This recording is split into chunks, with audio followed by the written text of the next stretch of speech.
Selamat Tahun Baru 2022. Terima kasih yang sudah nonton dan yang sudah subscribe maupun yang belum subscribe. Kita lanjutkan. Legenda Putra Langit, Bidadari Kembang Asoka. Uban terkejut pandangannya menangkap kilauan emas dari sebuah kereta hayangan yang dinaiki wanita cantik turun dari langit. Aroma harum semerbak mewangi di sekelilingnya. Astaga, Dewi kah? Kalau begitu, bukankah aku berada di alam baka? Aku sudah mati. Waduh, umurku masih kecil tak ingin mati muda. Wah, Kembang Asoka, bocah tolol, arwahmu hanya sementara waktu meninggalkan ragamu. Ajalmu belum tiba. Apalagi aku ada di sisimu. Berhubung aku dan gurumu memiliki jodoh, maka kau berkesempatan sua aku. Tolong selamatkan guruku dari bahaya putri. Raja Wali Putra Langit sejati, nasibnya baik. Kelak ia akan diperkenankan mempersatukan seluruh negeri. Tapi, Putra Langit yang sekarang kan Raja Zof. Haha, jangan-jangan dinasti ini nyaris berakhir. Cepat atau lambat, Raja Zof yang lalim akan termakan karma perbuatannya. Bagaimana guru yang masih muda mampu mengalahkan Raja Zof yang beken?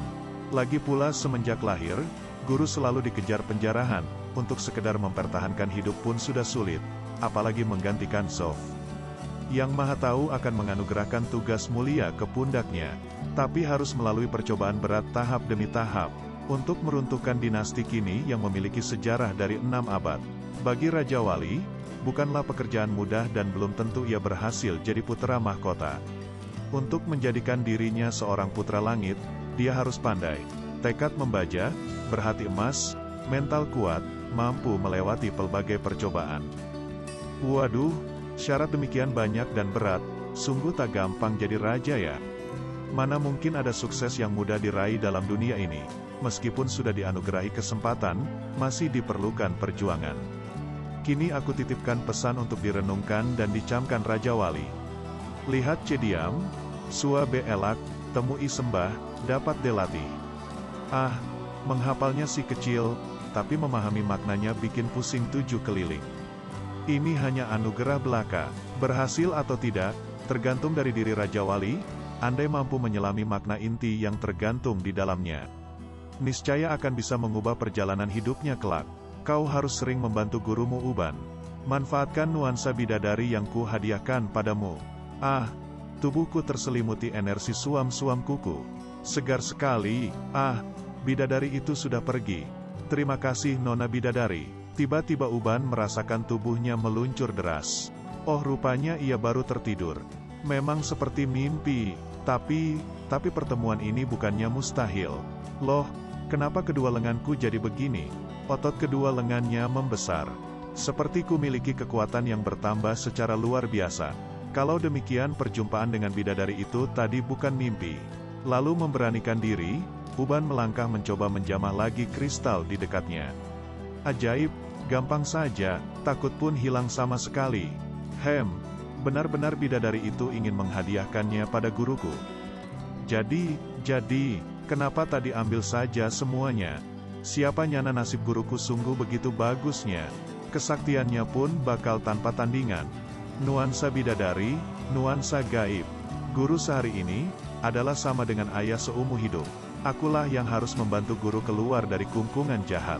Merintis jalan menuju Singgasana. Seorang sedang melacak di antara beberapa rumah penduduk. Kalau ditilik dari bekas lukanya, penyerang si Raja Wali pasti berkemampuan canggih. Apalagi ia berani bertindak lancang di negeriku ini. Sangat pemberani. Pencarian itu tak membuahkan hasil sekalipun ia sudah berusaha menanyai penduduk. Rupanya sudah saatnya mengerahkan pasukan untuk menggeledah kota ini. Apa yang direncanakan oleh Naga Hijau, dijadikan kenyataan. Pemeriksaan berlangsung dari rumah ke rumah. Sinar jingga itu mulai menaungi seluruh kota. Sujud Tuan Muda, seluruh bagian kota sudah kami sisir. Tak ada tanda-tanda hadirnya tamu asing di sini. Aneh, jangan-jangan ia telah lolos melalui lubang rahasia. Baik, seluruh pasukan diminta menyisir kawasan hingga 100 mil di seputar kota. Sulit dipercaya Raja Wali bisa lolos dari genggamanku.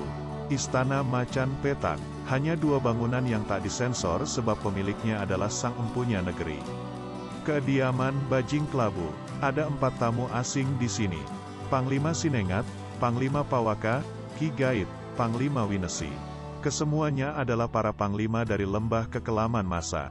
Jadi, kawan rupanya Bajing Kelabu dahulu pernah satu saudara perguruan dengan Panglima Winesi dan yang lebih unggul adalah Bajing Kelabu. 10 tahun bersaudara, guru mereka meninggal dunia. Maka mereka terpisah, seorang merantau ke negeri tak bertuan, seorang mengabdi pada penguasa lembah kekelaman masa. Oleh ketangguhan dan pengabdiannya, ia diangkat sang pimpinan di negeri itu menjadi orang kepercayaannya. Namun akan halnya dengan Winesi, yang kekuatannya pas-pasan. Ia berada di bawah posisi Sinengat. Cuma dengan tujuan menangkap Raja Walilah Winesi CS, bertandang ke negeri tak bertuan. Aku bisa memanfaatkan mereka untuk memperkuat bentengku. Menyimpan kemauan pribadi, Bajing Kelabu memperlakukan keempat tamunya secara istimewa. Mereka punya tujuan yang berbeda namun sasarannya sama. Jadi, ya segala sesuatunya jadi lebih mudah bukan? Bajing Kelabu memberi peringatan keras untuk berhati-hati, sebab Raja Wali ada dalam perlindungan Pipit Merah. Hari itu, mereka menyaksikan laga antara si bocah dengan naga hijau. Ketika Pipit dan Raja Wali bisa kabur, segera mereka turun tangan. Tak tercapai kesepakatan, tarung pun terjadi. Karena cedera, Raja Wali mudah dilumpuhkan. Pipit tak sanggup membendung dan Raja Wali mereka larikan. Penjara bawah tanah istana Bajing Kelabu. Raja Wali dikurung dalam keadaan mengenaskan. Sinengat berpikir sesuatu tentang Raja Wali. Dia mengaitkannya dengan laga Jabrik dan Raja Zof. Juga tentang Pangkon Bewana yang berhasil lolos dalam kacaunya situasi. Pangkon Bewana, dia pasti akan menyelidiki percintaanku dengan Pelangi Sutera. Kalau aku kembali ke istananya, aku mati. Biar ku bangun kubu sendiri. Rugi kalau Raja Wali dihabisi sekarang, aku melihat manfaat lain. Kita hubungi Pangeran Ufuk Barat, kita sampaikan apa saja yang kita butuhkan kalau dia mau Raja Wali kembali ke istana. Kawasan Benteng Barat terhampar ribuan mil. Rakyatnya makmur, kurasa 20.000 tail emas tak ada artinya buat pangeran. Bagus, kita bagi rata dan adil. Yap, semoga rencana kita sukses besar. Hahaha, itu jauh lebih bagus ketimbang penghasilanku di istana lembah kekelaman masa. Kawasan baru, barisan tentara baru, aku jadi rajanya. Uang bisa membeli segalanya. Siapa? Bajing Kelabu. Hei bocah, ku beri kau peluang untuk pulang ke istanamu. Tulis surat untuk ayahmu. Kami butuh sedikit uang. Kalau dia setuju, kau akan segera sampai di rumahmu. Bukan jumlah yang kecil, tapi masa ayah tega membiarkanku begini. Anak patu juga kau rupanya. Bagus, bagus. Istana Ufuk Barat. Batas waktu dari Zof hampir usai dan si Raja Wali belum ada beritanya. Salam tuanku, Panglima Sinengat dari lembah kekelaman masa mohon bertemu. Ada hubungannya dengan anakku. Salam, boleh ku tahu apa tujuanmu datang kemari? Hahaha, aku hanya ingin membantu pangeran saja. Silakan saja langsung katakan. Tak perlu basa-basi, pangeran sediakanlah 20.000 tail emas. Aku segera membawa putramu kembali ke pangkuanmu. 20.000 tail emas. Ternyata kau hanya ingin memeras kami. Urusan itu kecil, yang besar adalah urusan kalian dengan Raja Zof. Aku heran, mengapa anakku ada di tanganmu. Dan pertimbangkan, 20.000 bukanlah permintaan sepele. Bacalah tulisan tangan anakmu ini. Kutunggu jawabanmu hingga esok harinya. Ingat, semakin cepat keputusan diambil, semakin ringan penderitaan Raja Wali. Kalian tak perlu mengekor aku. Aku tinggal di losmen raya di sekitar istana ini. Pakai baik-baik waktu yang kuberikan. Segera pangeran meramal nasib Raja Wali dengan bunga Mei. Dengan dasar hitungan dewa, teropong peramal pun meramal. Menurut bunga Mei, keluargaku tak ada tanda-tanda kehilangan. Benar, menurut perhitunganku, putra pangeran tak bakal celaka dalam kurun waktu ini. Kita mesti mempermainkan waktu mengulur memberikan uang tebusan. Benar, cuma 5 hari lagi kita memasuki awal bulan musim gugur. Bulan musim gugur tahun ini termasuk hitungan api. Sangat baik untuk nasib putra kedua. Aku cuma memikirkan panjangnya penderitaan anakku yang dialaminya saat ini. Tak perlu cemas Tuan Pangeran. Putramu terdiri dari otot dan tulang yang istimewa. Ia tak terlalu menderita seperti dugaan kita. Bagaimanapun juga Pangeran Cahaya Barat adalah ayahnya. Hiburan dari teropong peramal tak menggemakan kesukaan bagi hatinya. Kalau sampai terjadi apa-apa dengan anakku, bagaimana aku harus mempertanggungjawabkannya pada almarhum istriku tercinta? Istana Bajing Kelabu. Rasa nyeri itu menghambat keinginannya untuk bangkit berdiri. Cakar naga hijau memang mengerikan. Sang bocah bermeditasi energi ufuk barat dan cermin langit sakti bergantian lalu menyatukannya untuk mengobati cedera urat nadinya. Setelah 3 jam, Raja Wali bisa memaksa darah kotor itu keluar. Namun segera kegatalan itu menyerangnya, menyiksanya. Kenapa aku harus mengalami hal-hal seburuk ini? Ditangkap, dipenjara, disiksa, diracun. Apa yang telah kuperbuat? Apa salahku? Aku tak mampu menjaga Sri Gunting, Nuri Bersulam, dendam ibunda dan dendam Putih Rembulan. Pikirannya terganggu hingga fisik pun anjlok. Tidak. Semakin berat tantangan, semakin teruji seharusnya ketahananku. Aku yakin semuanya akan teratasi, tinggal bagaimana semangatku saja. Berbagai cahaya datang silih berganti menghampirinya. Namun sikap Raja Wali sungguh terbuka. Ia terima, ia serap dan ia cerna. Ia tenang sejenak, lalu berupaya mengembalikan kondisi sebagai semula. Rasa gatal yang menyakitkan itu berkurang. Dianggap sebagai bocah sebagai pembawa rezeki, Raja Wali diperlakukan secara istimewa. Aku mau ke Istana Pipit Merah, siapa tahu guru ada di sana. Loh, berantakan kolamnya. Pasti telah terjadi tarung yang hebat. Jangan-jangan guru sedang mendapat musibah. Aku mesti secepatnya tahu di mana guru berada. Atau, guru malah sudah berhasil kabur.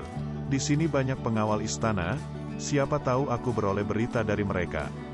Mereka bersantap di rumah makan yang mewah. Menjengkelkan. Seharian menggeledah kok tidak mendapat apa-apa. Yang dapat malahan bisa dipakai buat makan enak. Oh, guru kabur.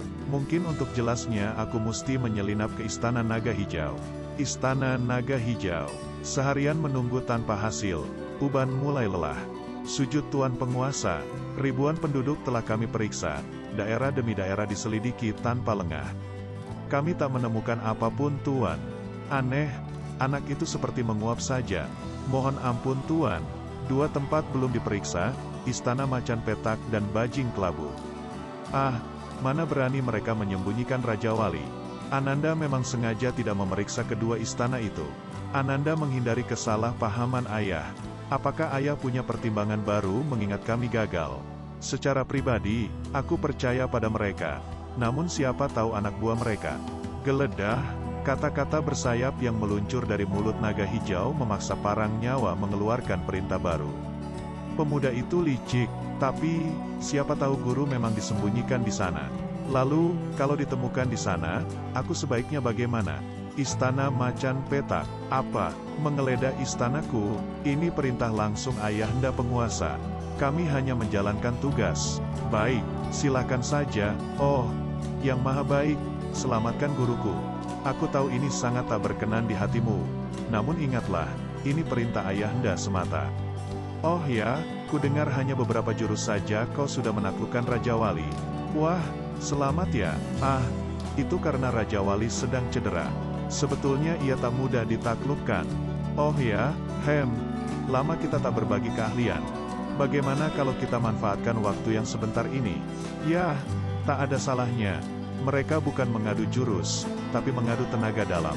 Aku ingin tahu sampai di mana level 6-mu. Cakar itu beradu, tenaga dalam mereka bertabrakan. Terselimuti hawa hitam, wajah naga hijau menjadi kehitam-hitaman. Sebaliknya wajah macan petak menjadi pucat. Puncaknya level 5, akan tampak siapa yang lebih handal. Segera macan petak bermeditasi memulihkan kondisi. Embun. Dan naga hijau, ia tampak santai meladeni macan petak. Salut, kungfumu maju pesat. Jangan terlalu memuji, level 5-mu sempurna. Benarkah pandanganku tadi, bahwa kungfumu sudah di level 7? Tidak mimpikah aku, salam tuan muda, sama sekali tidak menemukan Raja Wali? Baik, maafkan kami telah mengganggu. Jangan segan-segan minta bantuanku ya. Terima kasih, akan kuberitahukan pada saatnya. Oh, di mana guruku ya? Lari ke Istana Bajing Kelabu. Dia tidak tahu aku tadi cuma berpura-pura sampai di level 5. Tertipu sudah, aku sudah menyempurnakan level 6ku. Ini memudahkanku kelak membuatnya lengah saat perebutan tahta. Pasukan khusus Tuan Penguasa Negeri Tak Bertuan sudah mengepung rapat istana Bajing Kelabu. Sulit dibayangkan hasilnya bila ketahuan Bajing Kelabu menyembunyikan 4 tamu negeri asing itu. Selamat datang Saudara Naga Hijau. Silakan masuk. Kami mendapat perintah penguasa untuk menggeledah seluruh negeri termasuk istana ini. Silahkan saja, mari kita berbincang sementara pasukanmu menjalankan tugas. Kudengar akhir-akhir ini kau sibuk berlatih. Menurut hematku, Andalah yang paling patut menggantikan kedudukan Tuan Penguasa pada waktunya nanti. Hahaha, belum tentu, kita belum pernah melihat dengan sungguh-sungguh siapa yang terunggul di. Ya, andai kata terpilih, dengan sepenuh hati aku akan mendukungmu. Kapan patukan? Kau terlalu meninggikan aku. Jangan terlalu berlebihan Bajing Kelabu. Wajahnya membuatku curiga. Ada yang tak beres dengan dia. Di mana si gendut dan si ceking, 2 orang kesayanganmu itu? Oh, mereka sedang kutugaskan keluar kota. Sujud Tuan Muda, kami tak menemukan Raja Wali, tapi di kamar tahanan kami menemukan tetesan darah. Tolong bawa aku. Bekas darah masih segar. Siapa gerangan tahanan ini?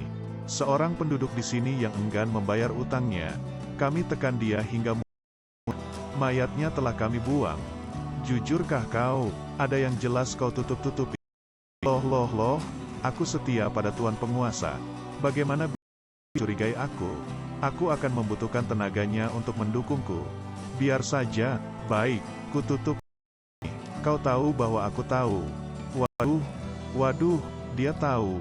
Ah, malas aku. Apa artinya lagi 1000 tail emas itu? Untung gendut dan cek sudah mencium kedatangan naga hijau tadi. Untung, rencana mereka semua berjalan rapi. Di mana saja anak itu berada selalu timbul masalah. Tahu kau, istana Bajing Kelabu digeledah gara-gara kau. Manusia sihir. Tahu kau, manusia sihir. Celaka, seluruh tubuhnya memerah menahankan amarah. Sedikit saja aku dapat lari, tak bakal aku tahu guru ada di sini. Dijaga 5 orang, bagaimana aku bisa menemui guru? Tapi ini jauh lebih baik daripada di tahanan. Tak bisa aku masuk ke sana. Aku mesti menemukan siasat untuk menyampaikan kristal kosmik ini pada guru. Untuk sementara semuanya aman. Kali ini, sendiri harus segera kembali ke istana Bajing Kelabu. Tak usah memikirkan bocah ini. Dia telah berada dalam tangan yang benar. Musuh telah berkurang jadi. Namun kupikir-pikir masih tak mudah juga menaklukkan mereka. Kecuali aku benar-benar sehat, mana masih dibelenggu lagi. Ah, biar ku manfaatkan bermeditasi. Ada saatnya aku bisa kabur. Hei bocah ingusan, lari sana lari. Bikin repot saja kau, makin lama aku ini makin kesal saja sama kau. Menyebalkan lagi, ini sedikit untuk meredakan kekesalanku selama ini. Kelak, kalau saja kau tidak mendatangkan rezeki. Sudah habis kau. Biar saja. Penting kita akan berpesta pora. Dia sih punya nasib sendiri. Hahaha. Tunggulah sampai kalian punya kesempatan untuk merasakan manisnya jari-jariku menyapa kalian. Dapur. Kau masih berani datang lagi setelah mencuri telur penyuku. Maling, loh, aku ini datang untuk ganti rugi. Sabar dong, 1 benggol ini lebih dari cukup untuk bayar ayam 20 ekor kan? Ditambah 1 tail emas. Kau mau? Waduh, tail emas, nyawaku pun boleh kau ambil. Baik, dengarkan nasihatku, ketika matahari mau tersenyum. Sarapan tuan-tuan, silakan menikmati sarapannya tuan-tuan. Aku mesti melenggang lenggok seperti wanita. Rupanya tak mudah. Cilik, antarkan baki kecil ini pada tuan muda yang diranjang itu. Baik, cepat sedikit Cilik. Sekarang layan tuan-tuan ini. Astaga, maaf. Sengaja Uban mengalihkan perhatian para tamu itu padanya supaya ular Raja Wali mengambil gulungan pembungkus kristal itu tersamar. Wah, anak satu ini ternyata amat setia dan cerdik. Aku beroleh kesempatan untuk kabur. Mana tail emasku itu Tuan Uban? Tenang saja, aku masih membutuhkan kau. Butuh sandiwaramu? Mengisi waktu luang? Ketiganya berjudi. Berpura-pura tidur, Raja Wali membuka gulungan. Keharibaan guru terkasih. Inilah kristal cermin langit sakti. Guru, pelajarilah pesan bidadari berikut ini. Murid yang menyayangimu, Uban. Lama-lama terlihatlah ukiran di batang kristal itu. Jadi ilmu itu ada dalam tulisan kristal ini. Apa ini ya yang level 6 itu? Hah, mataku jadi berat sekali. Aku mengantuk sekali. Kesadarannya makin pudar.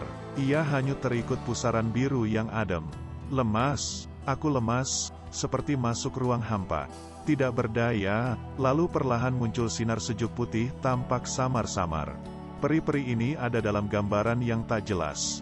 Raja Wali harus menunggu. Tutup mata, aku tak boleh tergoda. Lalu ia tutup matanya.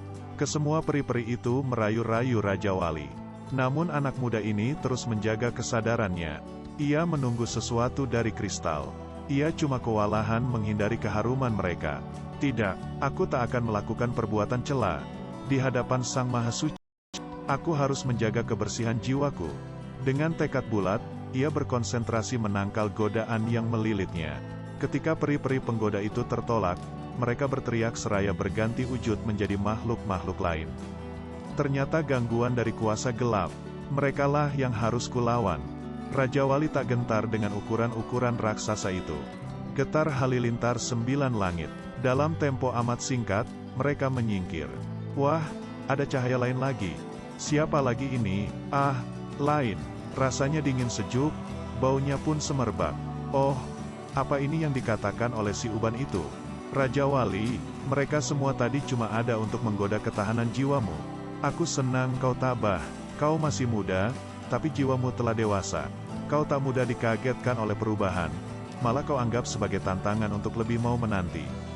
Kaulah yang dibutuhkan saat ini untuk menggulingkan Raja Zof. Terlalu lama ia membuat rakyatnya menderita. Kau dianugerahi tugas untuk menggantikannya dengan kebijaksanaan.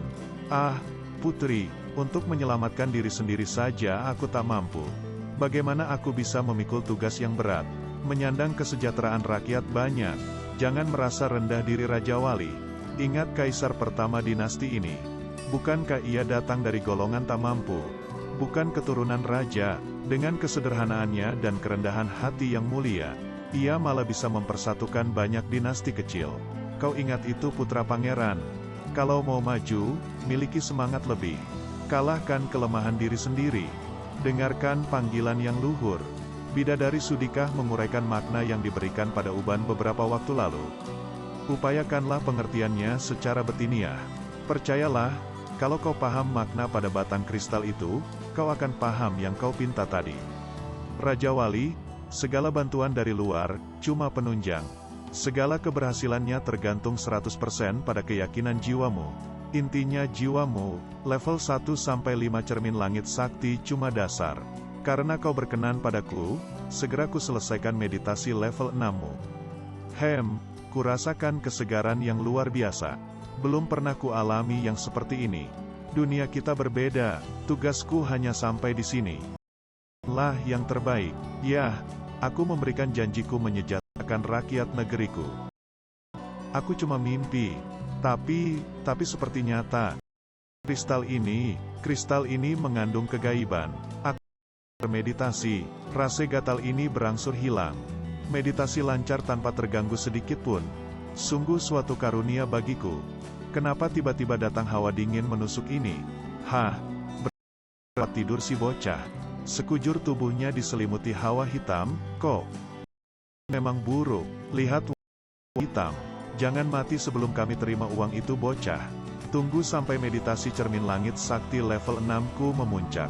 Istana Benteng Ufuk Barat. Tentu sudah Tuan putuskan setelah dipertimbangkan sehari semalam.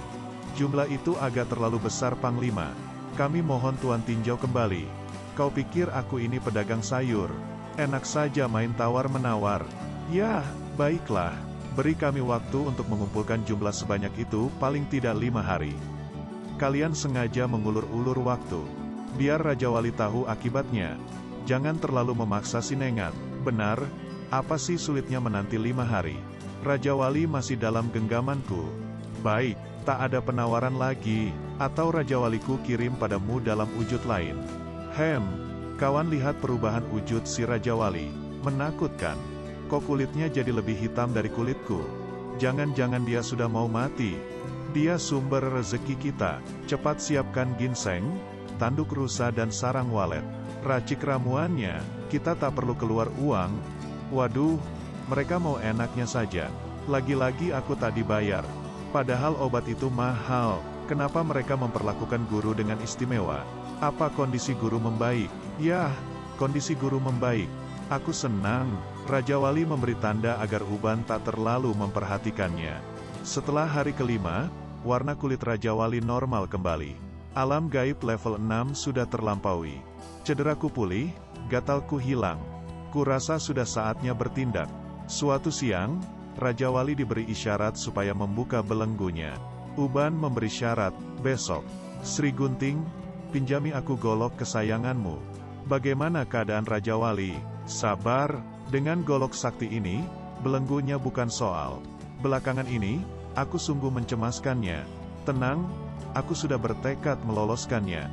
Semoga Dia yang Maha Baik selalu melindungi bocah itu. Hati ketiga Panglima gembira melihat sumber rezekinya membaik. Hei, sudah 5 hari aku tak mandi. Gatal sekali, pantas baunya menyengat. Kukira kau tak suka mandi. Wah, segarnya, lihatlah apa yang terpegang oleh tangannya dalam air itu. Sikat, sikat, sikat terus sampai segala kemalangan pergi menjauhiku. Si nona itu mulai banyak senyum. Dia mulai menyukai Raja Wali. Halah, sudah, jangan pakai banyak bicara lagi. Walah, habis sudah kekayaanku. Begitu pula nyawamu. Lancang, jangan ikut campur. Sadar yang berbicara Raja Wali, Ki Gaib habis nyalinya. Plak, aku mau memberi pelajaran pada kalian. Astaga, bagaimana kau bisa lolos? Segala kekesalan yang terpendam sebab dicaci maki, kini ditumpah ruahkan oleh Raja Wali. Alam semesta tanpa daya. Bagus sekali, kau sudah bosan hidup rupanya. Raja Wali menghadapi kekasaran cakar dengan energi lembut di tapaknya. Kini Pawaka mengeluarkan apinya dari dalam mulutnya. Raja Wali yang terkecoh tersengat. Raja Wali mundur dengan keterkejutannya. Tak kusangka tenagaku kuat juga. Saatnya, getar ayun 1000 depa. Gempuran si bocah menerbangkan Pawaka tinggi-tinggi. Aku tak boleh langsung memboroskan tenaga. Harus perlahan-lahan. Tak baik, kaget jadinya. Plak, plak, tambah keras lagi guru. Cedera Ki Gaib bukan cedera ringan. Adapun Winesi makin kedodoran saja. Ada yang berniat main curi. Uban melihat bahaya mendatangi gurunya. Maka, lancang, merusak rencanaku saja. Kasian, demi gurunya haruskah harimau Uban yang amat berjasa ini jadi korban? Bagaimana dengan hati Raja Wali yang penuh dendam ini? Selanjutnya di Legenda Putra Langit 26. Cedera demi cedera. Terima kasih telah menonton dan jangan lupa subscribe-nya.